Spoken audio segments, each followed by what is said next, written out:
Better late than never, but here is my December 2022 monthly haul. Now, I didn't get a lot. No, I personally only bought two things, but I did get a package from Miranda's Movie Madness, so I will get into those and share these first. I also got a very, very beautiful card from Miranda as well, wishing me a Merry Christmas. Very, very, very much appreciate everything you send me, Miranda. Such a sweet individual. Please give her a follow. I will try to remember to leave her information in the description below. If you're not subscribed, please subscribe to her. If you love my channel, you'll love hers as well. Alright, so let's get into what Miranda sent me. And Miranda sent me the Austin Powers trilogy. These movies are so stupid, but they're stupid fun, and I've been wanting to add them to the collection for a while, so I added it to my wish list, and now I have it. Thanks, Miranda. Miranda also sent to me The Girl Next Door. This is Jack Ketchum's The Girl Next Door. This was inspired by a real crime. The crime of Sylvia Likens, a very, very awful, horrible crime of a teenage girl who was tortured to death. And this story was heavily influenced by that. It's also a book. Jack Ketchum also has a book of this as well. I've never read the book, but I have seen the movie. Having rewatched it, though, it's not really the greatest movie in the world. I don't know. I don't really like it. And it's not because of, you know, what it's about that I don't like. It's just, I don't know. This movie was very choppy. Like, there were, like, scene cuts and everything. And I don't know. That kind of annoyed me while I was watching it. But basically, it's about a little boy's retelling of watching a girl get tortured to death. And yeah, it's very brutal, very gruesome, a great movie to add to, like, the most disturbing movies in the world collection that I have. But yeah, I don't know. I really didn't like it as much as I did when I first watched it, when it first came out.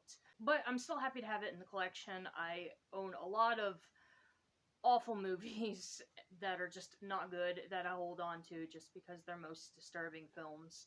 And the last movie Miranda sent me is Into the Wild. Now, I heard of this movie before, but it was just recently brought back to my attention after I was watching a true crimes case. That I guess this story was influenced by. I don't know. They mentioned this movie in this, like, weird thing that I watched about, a boy who, went out traveling on his own. He was supposed to have a companion with him, but the companion didn't come last minute, and he decided that he was going to go anyway. And throughout his trip, things that he owned were going missing, like food was being stolen and things like that. And then later he found out that he was being followed by, like, these people, and I don't know, the video kind of described them as being feral people, but they could very well have been a cult. Anyhow, that was what I watched. I watched a video that was based on a true story about that happening, and they brought up this movie, saying that this movie was kind of influenced by that. So I wanted to check it out. It even says here that it was inspired by a true story. So I don't know, this movie being brought up with that weird, like, documentary thing that I watched, I guess it has some kind of tie to it. I don't know. Haven't watched it yet, but will soon. But that video, that documentary, really interested me, and because they mentioned this movie in the documentary, I wanted to pick it up and check it out. Alright, thank you so much, Miranda, for sending me that. That was a wonderful surprise Christmas gift, and a lovely card as well.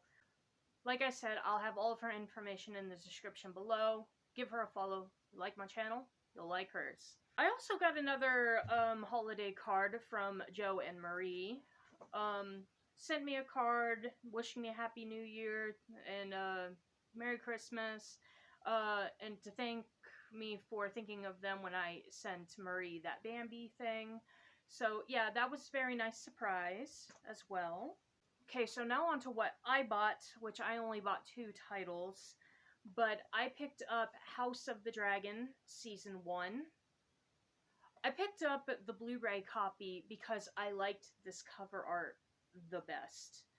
I did not like the cover art for the 4K, which I was considering getting this on 4K, but then I saw the cover art with the golden 3-headed dragon, and I just went, nah. Because if you actually know the story of the House of the Dragon, the 3-headed dragon, the 3-headed golden dragon is Aegon's dragon, not Rhaenyra's. So that was a very weird choice to put Aegon's sigil on the 4K. But anyway, I'm Team Black, not Team Green, so I want nothing to do with Aegon. So I just went ahead and picked up this because I actually really like this cover art. Right there you have young Rhaenyra, played by Millie Alcock, I think her name is. Yeah, Millie Alcock. And her dragon, Syrax, right there. The only thing that sucks about these House of the Dragon releases is that there's little to no special features. They didn't add any of the deleted scenes. They cut out so much from this show, which, by the way, you can watch me and Dimension Scott's watch-alongs for that. We went back and forth between mine and his channel to watch House of the Dragon, and we watched each episode and went into full description of like what happened and everything like that. Yeah, if you're interested, I'll also leave Dimension Scott's channel in the description below. You can find his uploads, and you can find my uploads on my channel.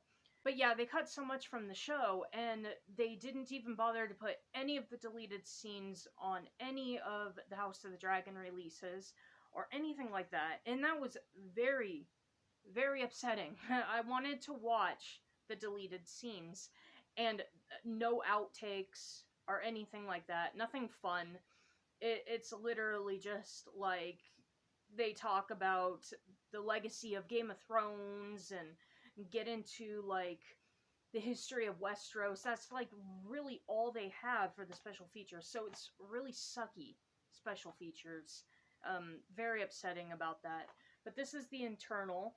Now this was the cover art that was used on the DVD, which you have young Rhaenyra and her dragon Syrax. Same back.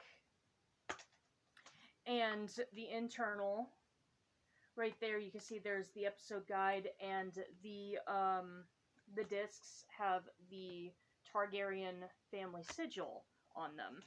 It was a great season. I really enjoyed the first season of House of the Dragon, and I'm glad that they went into wanting to tell Rhaenyra's story and the Targaryen Civil War, the war that eventually ended the Targaryen family and the dragons. The last movie I picked up is Smile. I picked this up simply because I was hearing such great things about it and I wanted to see for myself. Watched it, and yeah, it's a very, very, very well-made horror movie. It's stupid. The idea is really stupid. Although, I'd have to admit that the smiling entity is a far more terrifying creature than, let's say, the creature that was in It Follows, or something like that. Because this creature is actually quite terrifying, and it's unstoppable. Like, there's only one way to get rid of it, and I don't want to spoil anything. There's only one way to get rid of this monster, and it's not good. I love how the cinematography played with the idea of jump scares. Like, you felt like you were gonna get jump scared, but then it would cut away. Like, you wouldn't get the jump scare. Like, it would build up all these emotions and this anxiety, and then leave you hanging. There were a few jump scares in this movie, but I don't know. I don't really care for jump scares because I think it's a cheap way to get a scare out of someone, but I don't know. In this movie, it was done very, very well. Like, the jump scares just weren't like a one-off thing, like, wow, oh my god, and then gone. No, it was like, it was a jump scare that you're like, wow, I'm gonna be thinking about that for a while. You know? So it was like, good jump scares, you know, effective jump scares. But most of the time, a lot of this movie was building up, like, a lot of anxiety and fear, and then would leave you hanging with that anxiety and fear. And yeah, it was just, it was the way it was directed, it was the way it was made. It was so effectively made and so well made that this is a very, very, very well made horror movie that I very much enjoyed. I would highly recommend it. It's about a smiling entity, which is, I don't know, I guess you could say it's demonic, but really what it's supposed to represent is trauma, and that's how it spreads. And throughout the movie, you'll notice that this movie plays heavily on the idea of past traumas, like severe traumas, life-changing traumas. And the entity will latch on to somebody who has one of these traumas and then uses those traumas to get at the person that it's haunting, I guess you can say. But yeah, very, very good movie. Highly recommend it. Alright, and the last cool thing I got was this, like, little Bulbasaur terrarium thing. I got this from my niece and my brother-in-law for Christmas because Bulbasaur is my favorite Pokemon. Yes, of all time. It's Bulbasaur. Look at him. He's an adorable little frog with a plant on his back. Absolutely adorable. But yeah, this is like a little night light. I don't have batteries in it right now, but there's a button here, and it makes the mushrooms glow. But yeah, they saw this, thought of me, and wanted to get it for me for Christmas. And, I mean, oh my god. Anything Bulbasaur, you've already won me over with Bulbasaur. So this was a beautiful gift. And I always wanted, like, a little Pokemon terrarium. I know that they sell, like, make your own little Pokemon terrariums, like, in Japan. They have, like, the small ones where you actually set up the terrarium yourself and put the Pokemon inside. Always wanted a Bulbasaur one of those, but even though I did not make this one, it is a cute little Bulbasaur terrarium in the Pokeball. So yeah, that was cute. Alright everyone, so that's everything that I picked up and got as Christmas gifts in December 2022, my last video of 2022, although I'm filming this in 2023, but yeah, whatever. I already reached out to all the digital code winners. They've already received their codes. I don't know if I still have the codes. I usually hold on to them for about a month, but I don't know. I am getting ready to move here again soon, maybe in the next few months. Anyway, I do have digital codes for next month, and I will try not to lose these ones in my move, like I did a couple years back. Anyway, I have the digital code for House of the Dragon Season 1, Home Alone, and Smile. So if you'd like to enter for one or multiple codes for a chance to win, all you have to do is be a subscriber to the channel, follow me on Instagram, which will also be in the description below. Find the thumbnail of this video, ask to enter there. Alright everyone, I hope you all have a wonderful Christmas and a wonderful New Year.